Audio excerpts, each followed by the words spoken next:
Selamat datang di Dadin Dark Voice. Tempat di mana cerita bukan sekadar fiksi, tapi mungkin terjadi padamu.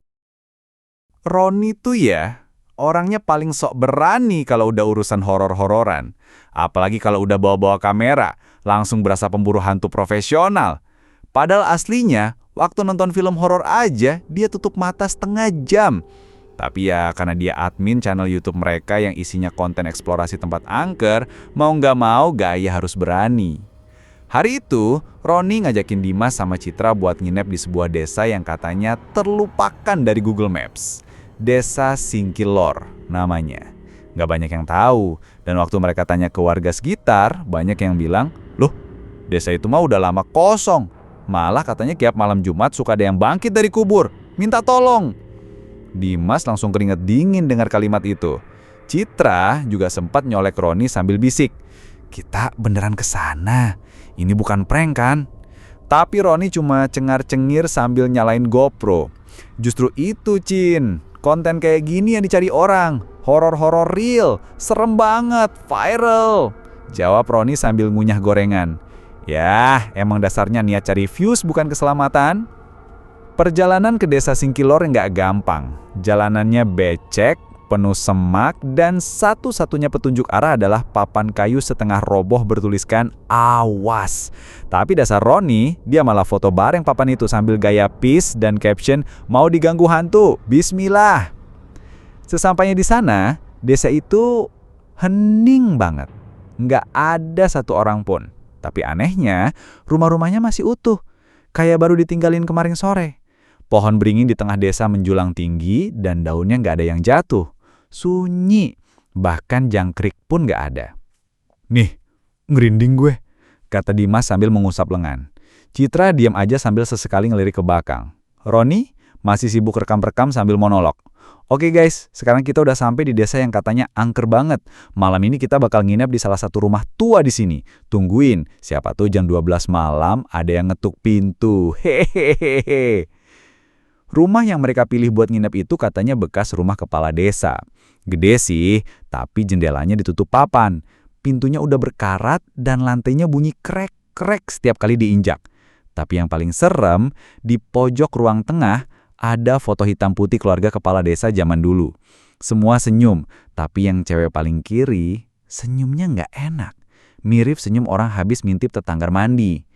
"Nih, rumah kok ada auranya ya?" tanya Citra sambil duduk di kursi reot.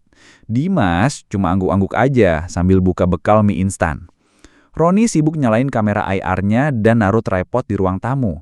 "Pokoknya nanti jam 12 kita rekam terus, jangan ada yang tidur." Jam demi jam berlalu. Mereka ngobrol-ngobrol sambil main kartu. Kadang diselingi suara perut Dimas yang keroncongan karena lupa makan siang. Sesekali mereka dengar suara kayak langkah kaki di atap, tapi Roni bilang, itu paling tikus hutan gede gitu emang. Jam 11.59 malam. Suasana mulai beda. Angin gak berhembus. Tapi tirai yang tadinya diam, bergerak pelan. Lampu dari senter mereka mulai redup satu persatu. Citra udah mulai doa dalam hati. Dimas udah peluk bantal kayak anak TK yang baru dimarahin guru. Lalu, tok, tok, tok. Semua langsung diam. 3 kali ketukan. Pelan tapi jelas. "Guys, itu suara apa barusan?" tanya Citra pelan. Ketukan, kayaknya pintu depan," jawab Dimas suaranya gemetar. Roni berdiri dengan kamera di tangan. "Oke, inilah momen yang kita tunggu-tunggu. Siap-siap, kita akan buka pintu dan..." "Ron, jangan buka pintunya!" Citra berdiri ikut panik. "Kalau itu beneran mayat yang bangkit gimana?" "Justru itu, Cin. Bayangin, views kita naik 1 juta. Judulnya langsung viral. Hantu mengetuk pintu rumah kami." Dengan penuh semangat dan mungkin sedikit goblok, Roni jalan ke arah pintu. Senter mulai berkedip, Dimas dan Citra saling pandang. Lalu, Roni buka pintu. Kosong. Nggak ada siapa-siapa. Tapi tiba-tiba, wush, hawa dingin menyergap masuk.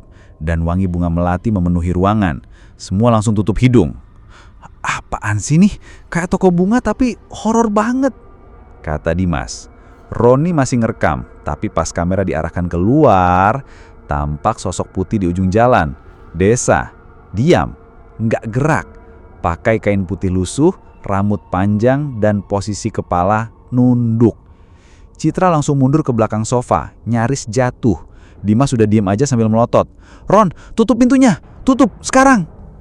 Roni ngerasa perutnya mules. Ya, berani-berani, tapi kalau udah lihat yang begini, beda. Dia cepet-cepet tutup pintu. Tapi belum sempat ngunci. Tok, tok, tok. Kali ini dari jendela.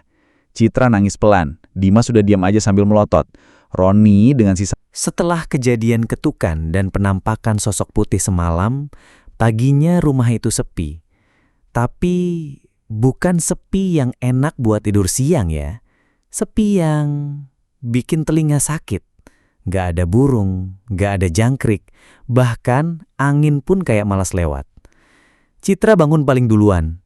Dia langsung nyari kopi. Tapi sayangnya, yang ada cuma termos kosong sama gelas isi mie keriting semalam yang udah kering dan menggumpal kayak artefak zaman Majapahit.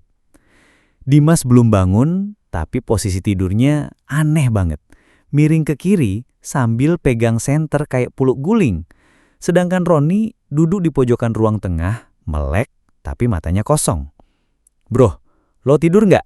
tanya Citra. "Enggak, gue nunggu fajar. Kayak di film vampir," jawab Roni pelan. "Lo vampir?" "Enggak, cuma takut mati." Mereka akhirnya duduk bareng sambil evaluasi kejadian semalam. Dimas masih ngeluh sambil ngusap wajah.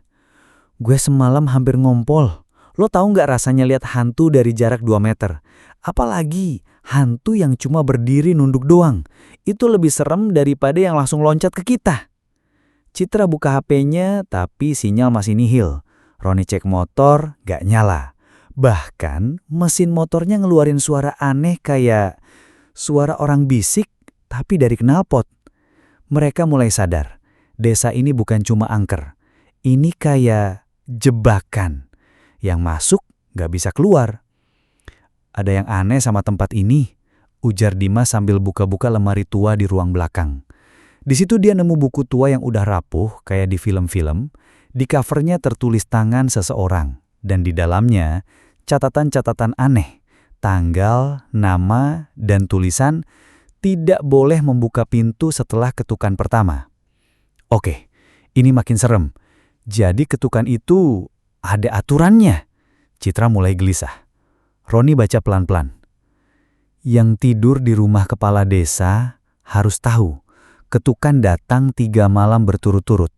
Malam pertama, dia datang dari luar. Malam kedua, dia masuk tanpa diundang. Malam ketiga, dia akan tinggal." Dimas melotot. "Tinggal? Ini hantu apa ngekos?" Mereka mulai serius. Siang itu mereka coba keluar dari desa, tapi setiap jalan yang mereka tempuh muter ke tempat yang sama. Jalan berbatu dengan pohon besar yang bentuknya mirip orang megang kepala.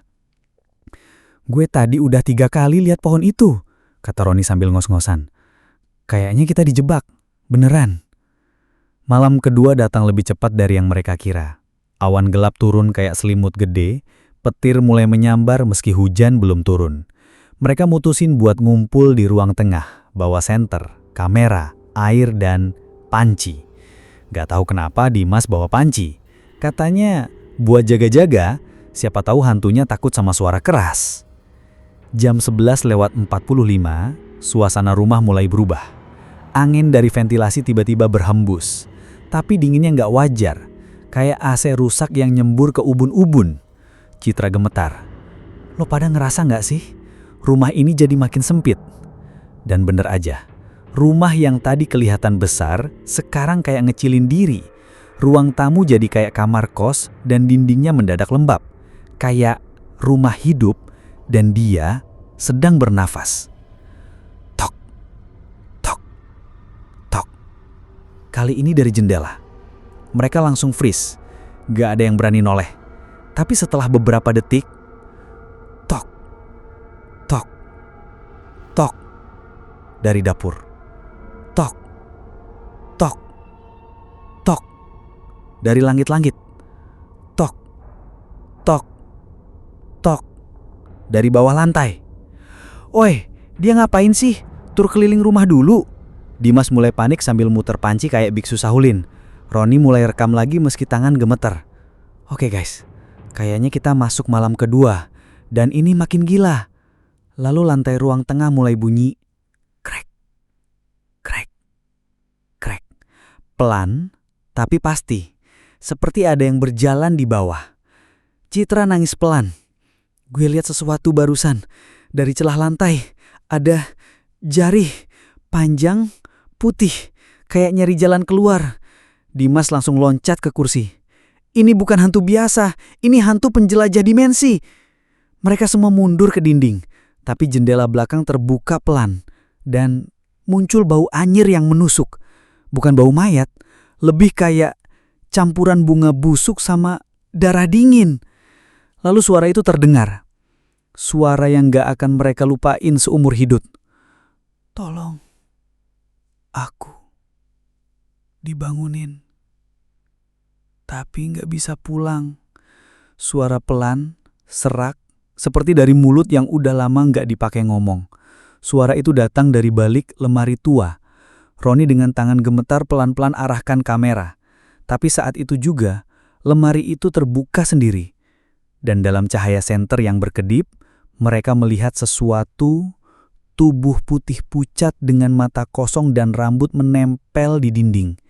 Tapi bukan cuma satu, ada 2, 3, 4, semuanya nunduk, tapi bergerak, pelan, dan salah satunya senyum.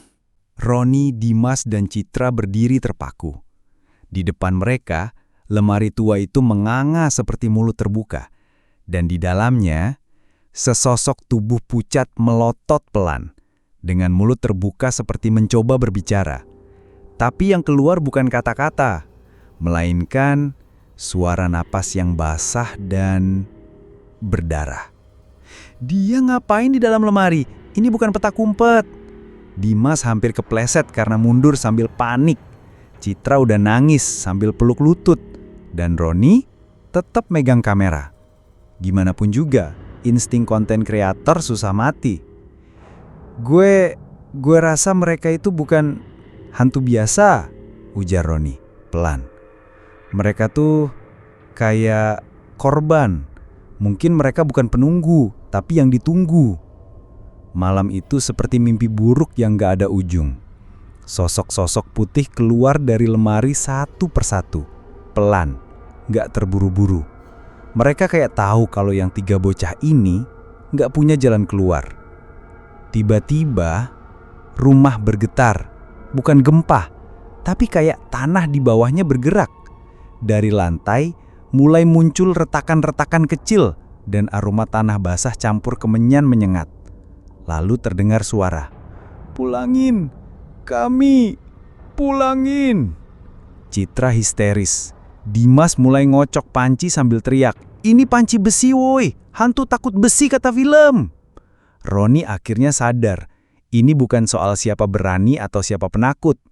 Mereka harus tahu apa yang terjadi di desa ini, atau nggak akan pernah keluar. Dia ambil buku tua yang kemarin Dimas temuin dan baca cepat.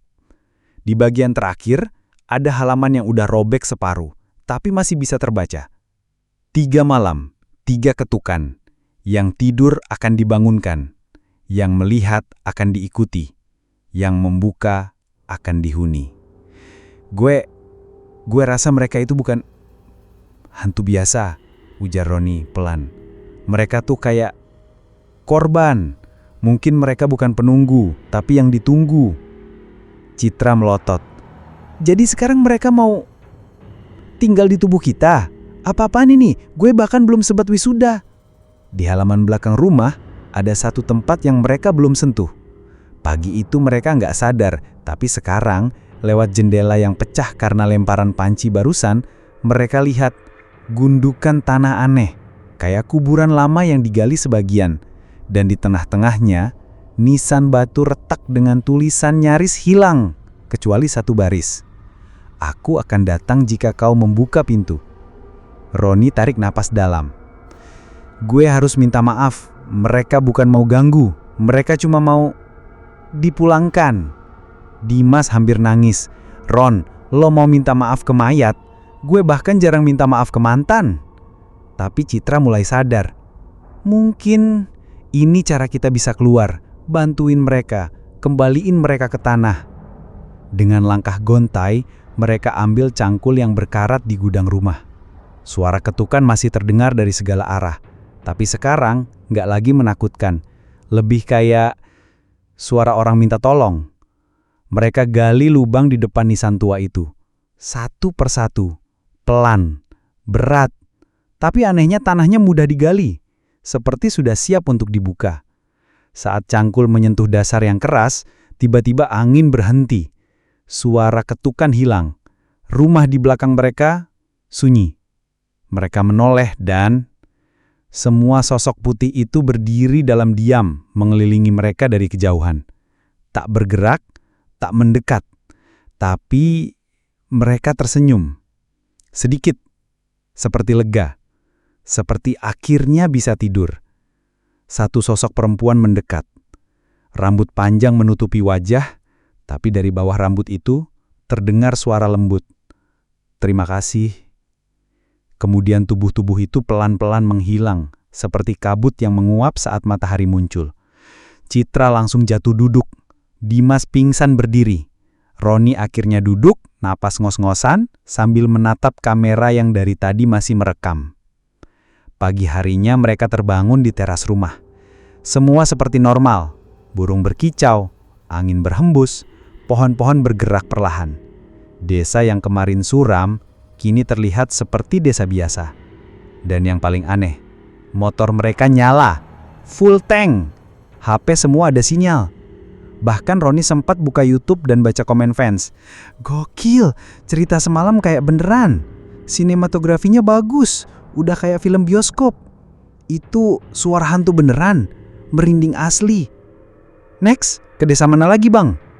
Roni menutup HP dan tersenyum. Nggak ada desa lagi, cukup, udah, tamat. Gue pensiun dari channel horor. Minggu depan kita review warung nasi Padang aja. Dimas mengangguk lemah. Setuju, nggak ada nasi Padang yang ngetuk pintu jam 12 malam. Citra menatap jalan setapak keluar desa sambil berbisik pelan. Tapi, beneran mereka udah tenang kan? Roni hanya menatap lurus ke depan, lalu menoleh pelan ke kamera dan menekan tombol stop recording.